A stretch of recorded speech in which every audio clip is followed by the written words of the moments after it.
finde ich nicht so motivierend.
Eltern mithelfen beim Schmücken. Also wir hatten viele Eltern, wir hatten viele Helfer, ganz toll, und ihr habt das toll gemacht. Dankeschön.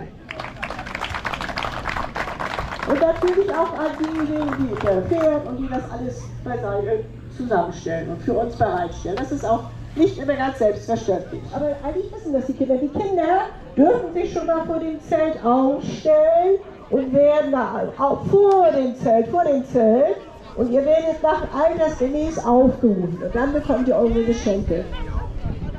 Ich wünsche uns allen einen schönen gemeinsamen Tag.